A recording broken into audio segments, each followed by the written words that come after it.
ಇವತ್ತು ಇವರಿಷ್ಟೆಲ್ಲ ನನಗೆ ವಿರೋಧ ಮಾಡಿದ್ರು. HMT ರಿವೈವಲ್ ಆಗುತ್ತೆ.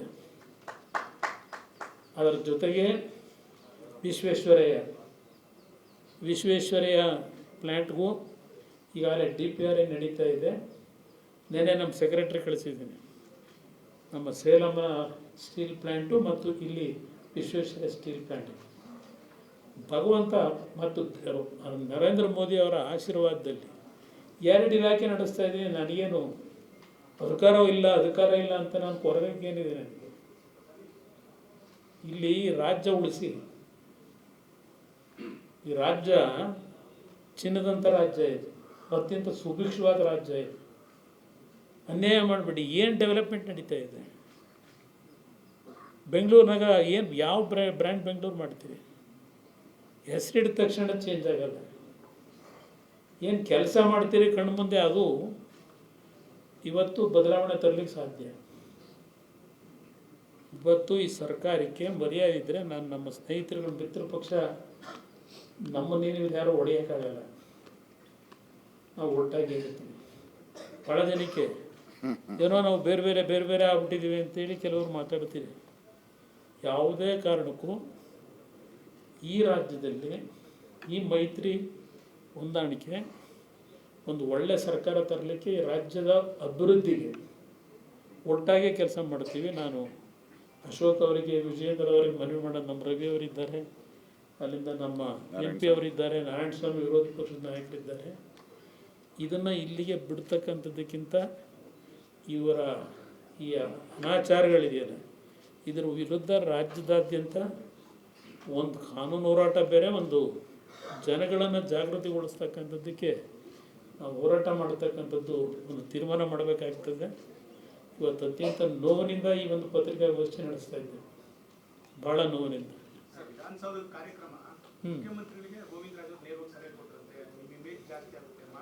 ಅದಕ್ಕೆ ಹೇಳಿದ್ದು ಬ್ರದರ್, ಇವರೊಂದು ಕಡೆ ಇಮೇಜ್ ಜಾಸ್ತಿ ಮಾಡ್ಕೋಬೇಕು, ಇನ್ನೊಂದು ಕಡೆ ಡೆಪ್ಟಿ CM ಇಮೇಜ್ ಜಾಸ್ತಿ ಮಾಡ್ಕೋಬೇಕು. ಇದಕ್ಕೋಸ್ಕರ ಈ ರಾಜ್ಯದ ಜನ ಪ್ರಾಣ ಕಳ್ಕೋಬೇಕು. ಇದು ನಡೆದಂಥದ್ದು. ಇವ್ರ ಇಮೇಜ್ನ ಬೆಳೆಸ್ಬೇಕು. ಹಾಂ, ಪಾಪ ಹೋಮ್ ಮಿನಿಸ್ಟ್ರು ಅವರು ಒಂಥರ ಕೀಲು ಕುದುರೆ ಇದ್ದಂಗೆ. ಕೀಲು ಕೊಟ್ಟರೆ ಅವರು ಎದ್ದು ಆ್ಯಕ್ಷನ್ ಮಾಡ್ತಾರೆ, ಇಲ್ಲದ್ರೆ ಹಾಗೆ ಇರ್ತಾರೆ. ಮತ್ತೊಂದು ಈ ಗುಪ್ತಚರ ಇಲಾಖೆ ವೈಫಲ್ಯ ಆಗಿದೆ ಅಂತ ಹೇಳಿ ಸರ್ಕಾರ ಒಪ್ಕೊಂಡಿದ್ದಾರೆ, ಮುಖ್ಯಮಂತ್ರಿ ಕೂಡ ಒಪ್ಕೊಂಡಿದ್ದಾರೆ. ಬಟ್ ಅವ್ರನ್ನ ರಕ್ಷಣೆ ಮಾಡಿದ್ದಾರೆ ಸರ್. ಕಾರಣ ಏನಂದ್ರೆ ಅವರು ಕೂಡ ಕಾಂಗ್ರೆಸ್ ನಾಯಕಿಯವರ ಹಸ್ಬೆಂಡ್. ಸಂಪುಟ ಸಚಿವರೇ ಹೇಳಿಕೆಯನ್ನು ಕೊಟ್ಟಿದ್ದಾರೆ, ಪೊಲೀಸರೇ ಸರಿಯಾದಂತ ಮಾಹಿತಿ ಕೊಟ್ಟಿಲ್ಲ ಅಂತ. ಜನಾರ್ದನ್ ಹೋಟ್ಲು ಹೋದ್ರು ಕೂಡ ನಮಗೆ ಸಾವಿರದ ಮಾಹಿತಿ ಇರಲಿಲ್ಲ, ಕಾರ್ಯಕ್ರಮದಲ್ಲಿ ಭಾಗಿಯಾಗಿದ್ರು ಕೂಡ. ಜನಾರ್ದನ್ ಹೋಟ್ಲು ಹೋದಾಗಲೂ ಮಾಹಿತಿ ಇರಲಿಲ್ಲ ಅಂತ ಅವ್ರು ಹೇಳ್ತಾರೆ. 3 ಗಂಟೆ ಮುಖ್ಯಮಂತ್ರಿ ಆಗಿರ್ಬೇಕು. ಮುಖ್ಯಮಂತ್ರಿ ಅಂದ್ರೆ ಮುಖ್ಯಮಂತ್ರಿಗಳು ಎಷ್ಟು ಸಂಭಾವಿತವಾಗಿ ಕೆಲಸ ಮಾಡ್ತಾವ್ರೆ ಅಂತ ಲೆಕ್ಕ. ಅಲ್ಲಿಗೆ ಸ್ಟಾರ್ಟಿಂಗ್ನಲ್ಲಿ ಅಶೋಕ್ ಹೇಳಿದ್ರಲ್ಲ, ಅಂದ ಮುಖ್ಯಮಂತ್ರಿ ಅಂತ. ಈಗ ನನಗೆ ಜನಾರ್ದನ ಹೋಟ್ಲಿಗೆ ಹೋಗ್ಬಿಟ್ಟು ತಿಂಡಿ ತಿಂತ ಇದ್ದು ಗೊತ್ತು. ಈ ಸರ್ಕಾರದಲ್ಲಿ ಗೊತ್ತಿರಲಿಲ್ವ ಅಧಿಕಾರಿಗಳಿಗೆ? ಅವ್ರ ಹಿಂದೆ ಪೊಲೀಸ್ ಇರಲ್ವಾ ಹೋಗ್ಬೇಕಾದ್ರೆ? 10 ಕಾರ್ ಇರ್ತಾವೆ. ಸಾವಿನ ಬಗ್ಗೆ 3 ಗಂಟೆ 10 ನಿಮಿಷಕ್ಕೆ ಸಾವಾಗಿರೋದು. ಅವರಿನ್ನೂ ವಿಧಾನಸೌಧ ಮುಂದಗಡೆನೇ ಇದ್ರು. ತಿಂಡಿಗೆ ಹೋಗಿದ್ದು 6:30ಗೆ.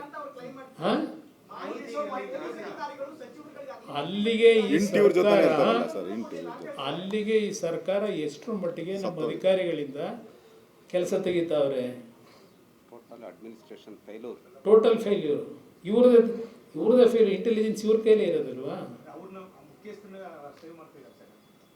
ಇದು ಯಾರನ್ನ ಬೇಕೋ ಅವ್ರನ್ನ ಸೇವ್ ಮಾಡಿದ್ದಾರೆ, ಯಾರನ್ನ ಬೇಕೋ ಉಪಯೋಗ ಮಾಡಿ ಬೇಡದೆ ಅಂತ ಕೂತ್ಬೇಕು. ಅದು ಹೌದು, ಗೊತ್ತಾಯ್ತು. ಅವ್ರನ್ನ ಯಾಕೆಂದ್ರೆ ಸಸ್ಪೆಂಡ್ ಮಾಡೋ ಪರಿಸ್ಥಿತಿ ಇರಲಿಲ್ವಲ್ಲ ಹೈಕಮಾಂಡ್ ಕೇಳಬೇಕಲ್ಲ ಎಲ್ಲದಕ್ಕೂ.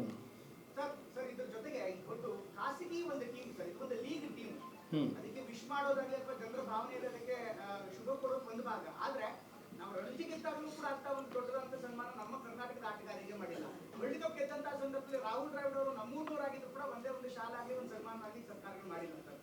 ಈ ಒಂದು ಖಾಸಗಿ ತಂಡಕ್ಕೆ ಇಷ್ಟೊಂದು ಮಾಡೋದು ಬೇಕಿತ್ತು ಅಂತ ಅನ್ಸುತ್ತೆ. ಯುದ್ಧಗೆದ್ದ ಸೈನಿಕರಿಗೆ ಮಾಡಲಿಲ್ಲ ಅವರು. ಸಾಕ್ಷಿ ಕೇಳಿದ್ರು. ಇದು ನೀವು ಹೇಳಿದಾರಲ್ಲ, ಇದು ಅವರಿಗೆ ಗೌರವ ಸಲ್ಲಿಸಬೇಕು ಅನ್ನೋದಕ್ಕಿಂತ ಹೆಚ್ಚಾಗಿ ಇವ್ರ ವರ್ಚಸ್ಸು ನಾನು ವರ್ಚಸ್ ಜಾಸ್ತಿ ಮಾಡ್ಕೋಬೇಕು, ನಾನು ವರ್ಚಸ್ ಜಾಸ್ತಿ ಮಾಡ್ಕೋಬೇಕು ಅನ್ನೋದಿತ್ತಲ್ಲ, ಅದಕ್ಕೆ ಇವರು ಆದ್ಯತೆಗೋಸ್ಕರವಾಗಿ ಇದನ್ನು ದುರುಪಯೋಗ ಪಡಿಸ್ಕೊಂಡ್ರು. ಈ ದುರುಪಯೋಗ ಪಡಿಸ್ಕೊಳ್ಳಿಕ್ಕೆ ಹೋಗಿ ಆ ಪಾಪ ಅಮಾಯಕ ಯುವಕರನ್ನ ಬೈತಾಂಡ್ರು. Sir, there is a letter which has been released. In the letter, it claims that the KSCA, DNA, and RCB wanted to hold function at the Grand Steps. It was not the government initiative. Somewhere the government is distancing itself that they were not the organizers. In fact, it was KSCA and putting entire blame on them. So it's becoming, I think all those things now they are manipulating to save their life, to save their face, according to me. Sir, ಘಟನೆ ಆದ ತಕ್ಷಣ CM ಸುದ್ದಿಗೋಷ್ಠಿ ಮಾಡ್ತಾರೆ sir.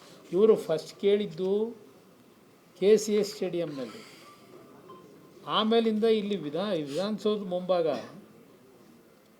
ಅಲ್ಲಿ ಹೇಳಿದ್ನಲ್ಲ ನಮ್ಮ ಒಲಿಂಪಿಕ್ನ ಅಧ್ಯಕ್ಷರು, ಅವ್ರದ್ದು ಇದೆಲ್ಲ ಡ್ರಾಮಾ, ನಾನಿದ್ದೀನಿ ಕೊಡಿಸ್ತೀನಿ.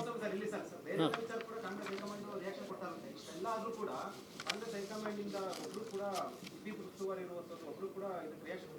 ಒಂದು ಕನಿಕರ್ದು ಮಾತಾಡಲಿಲ್ಲ ಕಾಂಗ್ರೆಸ್ ಹೈಕಮಾಂಡ್. ಮೋದಿಯವ್ರು ಮಾತಾಡಿದ್ದಾರೆ. ಮೋದಿಯವರು ಅಟ್ಲೀಸ್ಟ್ ಟ್ವೀಟ್ ಮಾಡಿದ್ರು ತಕ್ಷಣ ಕಂಡೋಲೆನ್ಸ್ ಹೇಳಿ. ಕಾಂಗ್ರೆಸ್ ಹೈಕಮಾಂಡು ಅವ್ರಿಗೆ ಏನಿದ್ರು ಕರ್ನಾಟಕದ ಸಂಪತ್ತನ್ನ ಲೂಟಿ ಇವ್ರುಗಳಿಂದ ಲೂಟಿ ಮಾಡಿಸಿ ಅಲ್ಲಿ ತಗೊಳ್ಳೋದು ಗೊತ್ತಿದೆಯೋ ಹೊರತು ಜನಗಳ ಕಷ್ಟ ಸುಖಕ್ಕೆ ಭಾಗಿಯಾಗಬೇಕು ನಾವು ಅನ್ನೋದು ಇವರಲ್ಲಿಲ್ಲ. ಇಲ್ಲ ಇಲ್ಲ, ನೋಡೋಣ ಏನೇನು ಮಾಡಬೇಕು ಅನ್ನೋದು ಕೂತು ನಾವು ಚರ್ಚೆ ಮಾಡ್ತೀವಿ. sir, about the compensation, the state government has announced 10 lakhs. ಪರಿಹಾರ ವಿಚಾರದಲ್ಲಿ ಆನೆ ತುಳಿತಕ್ಕೆ ಕೇರಳದಲ್ಲಿ 25 ಲಕ್ಷ ಕೊಡ್ತಾರೆ, ಇಲ್ಲಿ ಕರ್ನಾಟಕದಲ್ಲಿ ಇಸ್ಕೊಂಡಾದ್ರು 10 ಲಕ್ಷ ಕೊಡ್ತಾರೆ. ಇದು ಯಾವ ರೀತಿ ಇದೆ? ಅದು ಒಪ್ಪುಗತೀನಿ. ಸರ್ಕಾರಕ್ಕೆ ಇವತ್ತು ಅವ್ರು ಮಾಡಿದಂಥ ಅಚಾತುರ್ಯದಿಂದ ಆಗಿರ್ತಕ್ಕಂಥ ಈ ಘಟನೆಗೆ ಇಲ್ಲಿ ದುಡ್ಡಿನ ವ್ಯಾಲ್ಯೂ ಮುಖ್ಯ ಅಲ್ಲ. ನಾವು ಜೀವಕ್ಕೆ ದುಡ್ಡು ಕಟ್ಟಲಿಕ್ಕಾಗಲ್ಲ, ವ್ಯಾಲ್ಯೂ ಕಟ್ಟಲಿಕ್ಕಾಗಲ್ಲ. ಆದರೂ ಮಾನವೀಯತೆ ದೃಷ್ಟಿಯಿಂದ ಆ ಕುಟುಂಬಗಳ ಪರಿಸ್ಥಿತಿಗಳು ಏನಿದೆ ಅದರ ಮೇಲೆ ಇವತ್ತು ನಮ್ಮ ಅಶೋಕ್ ಅವ್ರು ಹೇಳ್ತಾ ಇದ್ದಲ್ಲ, ಹರಿಪ್ರಸಾದ 1 ಕೋಟಿ ಕೊಡಲಿ ಅಂತ ಅಂದ್ಬಿಟ್ಟು ಹೇಳಿದ್ರು ಅಂತ. ಮಾಡಿರೋ ತಪ್ಪುಗ ತೀರ್ಮಾನ ಮಾಡಲಿ. ಸರ್, ನೀವೆಲ್ಲ ಮೈತ್ರಿ ಇದ್ದೀರಿ, ನಿಮ್ಮ ಅಪೋಸಿಷನ್ ಲೀಡರ್ಗೆ ಸಲಹೆ ಕೊಡ್ತೀರಾ? ಇದೇನಾದ್ರು ವಿಶೇಷ ಅಧಿವೇಶನ ಕರೆದು ಸಾಕಷ್ಟು ಗೊಂದಲ ಇದೆ, ಸಾಕಷ್ಟು ಪ್ರಶ್ನೆ ಇದೆ, ಜನರಿಗೆ ಎಲ್ಲ ಗೊತ್ತಾಗಬೇಕಾಗುತ್ತೆ. ಪತ್ರಿಕಾಗೋಷ್ಠಿ ಲೆಟರ್ ಬರಿತಾ ಇದ್ದೆ, ನಾನು ಲೆಟರ್ ಬರ್ತೀನಿ. ವಿಶೇಷ ಅಧಿವೇಶನ ಕರೀಲಿಕ್ಕೆ ಯಾರು ಒತ್ತಾಯ ಮಾಡ್ತೀರಾ ಸರ್? ಲೆಟರ್ ಬರಿತಾ ಇಲ್ಲ, ಇಲ್ಲ. ಅದರ ಬಗ್ಗೆ ಈಗಾಗಲೇ ಅಶೋಕ್ ಅವರು ಮತ್ತು ಶಾಸಕ ಮಿತ್ರರೆಲ್ಲ ಚಿಂತನೆ ಮಾಡ್ತಾ ಇದ್ದಾರೆ.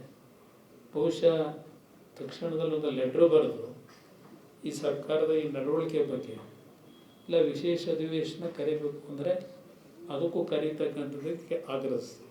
Sir, ರಾಜಕೀಯ ಮಾಡಬಾರ್ದು. ರಾಜ್ಕುಮಾರ್ ತೀರ್ಕೊಂಡಾಗ ಏನಾಯ್ತು ಅವಾಗೆಲ್ಲ ನೋಡಿದ್ದೀವಿ ನಾವು. ನೋಡಿ, ರಾಜ್ಕುಮಾರ್ ಒಂದು ನಿಮಿಷ, ರಾಜ್ಕುಮಾರ್ ತೀರ್ಕೊಂಡಂಥ ಸಂದರ್ಭ ನಾನೇ ಹೇಳಿದೆ ಮೊನ್ನೆ, ನಮಗೆ ಫಸ್ಟ್ ಏನು ಇನ್ಫಾರ್ಮೇಷನ್ ಕೊಡಲೇ ಇಲ್ಲ ಅವರು ಫ್ಯಾಮಿಲಿ ಅಂತ ಮಾಹಿತಿ ಪಬ್ಲಿಕ್ಕಿಗೆ ಮಾಡಿಬಿಟ್ರು. ನಾವು ಅರೇಂಜ್ಮೆಂಟ್ ಮಾಡ್ಕೊಳ್ಳೋದು ಅವತ್ತು ಭಾಳ ಹಿಂಸೆ ಪಟ್ಟಿದ್ದೀವಿ. ನನಗೆ ಗೌರವ ಇದೆ ಅವ್ರ ಮೇಲೆ, ಇವತ್ತು ನಮ್ಮ ಮುಂದೆ ಇಲ್ಲದೆ ಇರ್ಬೋದು. ನಾನು ಅವರ ಚಿತ್ರಗಳನ್ನು ನೋಡೇ ಮಾನವೀಯತೆ, ತಾಯಿ ಹೃದಯ ಅಂತಕ್ಕಂಥದ್ದು ನನಗಿದ್ರೆ ಬಡವ್ರ ಬಗ್ಗೆ ಅವ್ರ ಸಿನಿಮಾ ನೋಡೇ ಕಲ್ತಿರೋದು. ಅವತ್ತಿನ ದಿನ ಸ್ವಲ್ಪ ನಾವು ಮುಂಜಾಗ್ರತೆ ಕ್ರಮ ತೆಗೆದುಕೊಳ್ಳಿಕ್ಕೆ ಯಾವೊಂದು ಮಾಹಿತಿ ಸೀಕ್ರೆಸಿ ಮೇಂಟೈನ್ ಮಾಡಬೇಕು. ನಿಮಗೆ ಗೊತ್ತಿದೆ, ಯಾರಾದರೂ ಒಂದು ಪ್ರಮುಖರು ನಿಧನರಾದಾಗ ಅರೇಂಜ್ಮೆಂಟ್ ಮಾಡೋವರೆಗೂ ಹೇಳಲ್ಲ. ಆದರೆ ಇಲ್ಲಿ ಅವತ್ತು ಆಸ್ಪತ್ರೆಯಿಂದ ಅನೌನ್ಸ್ ಮಾಡಿಬಿಟ್ರು. ನಂತರ ಅವರ ಮೃತದೇಹವನ್ನು ಅವ್ರ ಮನೆಗೆ ತಗೊಂಡೋಗಿ ಸೆಲಾರ್ನಲ್ಲಿ ಅವ್ರೇನು ಕಣ್ಣು ದಾನ ಮಾಡಬೇಕು ಅಂತಿದ್ರು, ಅದಕ್ಕೆ ಆಪ್ರೇಷನ್ ಮಾಡ್ಕೊಂಡು ಕೂತ್ಕೊಂಡ್ರು. ಅಷ್ಟರೊಳಗೆ ಜನ ಎಲ್ಲ ಗ್ಯಾದರ್ ಆದರು. ನಾನು ಹೋದೆ ವಿಷಯ ಗೊತ್ತಾಗ್ತಿದ್ದಾಗೆ.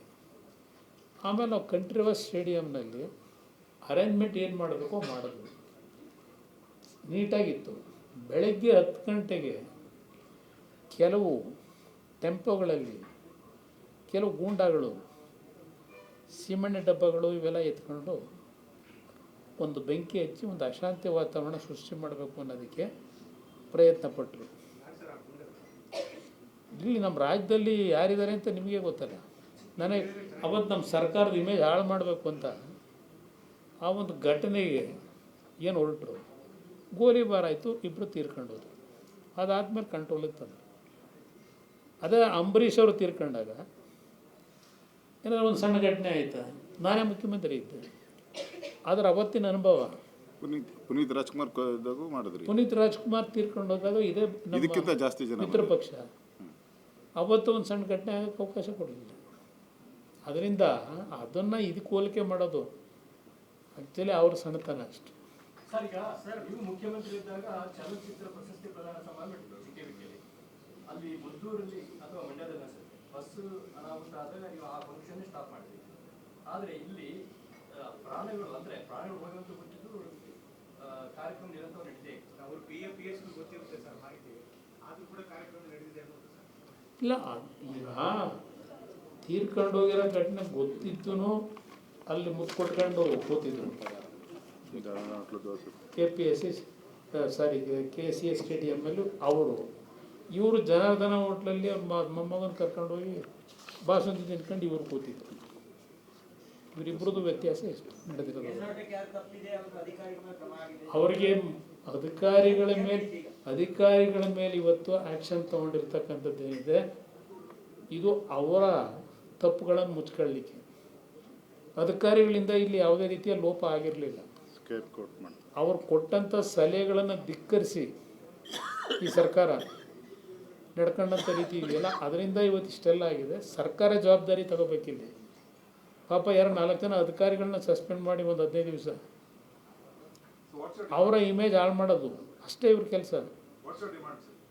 ನಾವು my demand this government should go. These two great leaders, Deputy CM and CM, they have to pay for this bad incident. Sir, ಅವ್ರು ಹೇಳ್ತಾರೆ ಈ ಅಪೋಸಿಷನ್ ಲೀಡರ್ಸು ಹೆಣ್ಣಿನ ರಾಜಕೀಯ ಮಾಡ್ತಾರೆ, ಡರ್ಟಿ ಪಾಲಿಟಿಕ್ಸ್ ಮಾಡ್ತಾರೆ. ನೋಡಪ್ಪ, ನಮಗೆ ಅಂಥ ದುರ್ಗತಿ ಬಂದಿಲ್ಲ. ಇವತ್ತು ಆ ಕುಟುಂಬಗಳ ಪರಿಸ್ಥಿತಿ ಏನಿದೆ ಅದಕ್ಕೆ ಒಂದು ಕನಿಕರ ಅನ್ನೋದು ಇವರಲ್ಲಿ ಇರಲ್ಲ.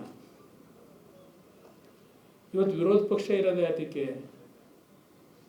ಸರ್ಕಾರ ತಪ್ಪು ಮಾಡಿದಂಥ ಸಂದರ್ಭದಲ್ಲಿ ಸರ್ಕಾರಕ್ಕೆ ಚಾಟಿ ಇಟ್ಕೊಂಡು ನಾವು ತಪ್ಪು ಮಾಡಿರ್ತಕ್ಕಂಥದ್ದನ್ನು ಸರಿಪಡಿಸ್ತಕ್ಕಂಥದ್ದು ನಮ್ಮ ಜವಾಬ್ದಾರಿ ಇದೆ. ಹೆಣದ ಮೇಲೆ ರಾಜಕೀಯ ಮಾಡ್ತಕ್ಕಂಥ ದುರ್ಗತಿ ನಮ್ಗೆ ಇನ್ನೂ ಬಂದಿಲ್ಲ. ಅಂಥ ಒಂದು ರಾಜಕಾರಣ ನಾವು ಹಿಂದೆನೂ ಮಾಡಿಲ್ಲ, ಮುಂದೆನೂ ಮಾಡಿಲ್ಲ.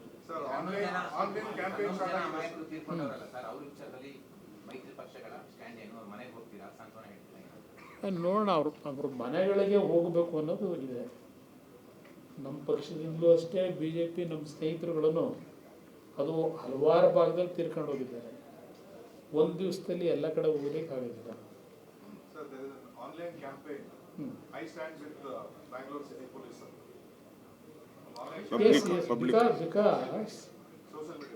Because why that campaign started, everybody knows there is no fault of police officers, no failure of police.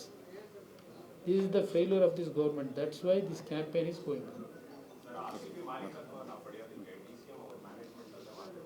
ಅವರೇನು ಯಾವುದು ಬೇಕಾದರೂ ಮಾಲೀಕತ್ವ ಪಡಿತಾರೆ, ಅದೇನು ಅವ್ರಿಗೇನು ತೊಂದರೆ ಇಲ್ಲ.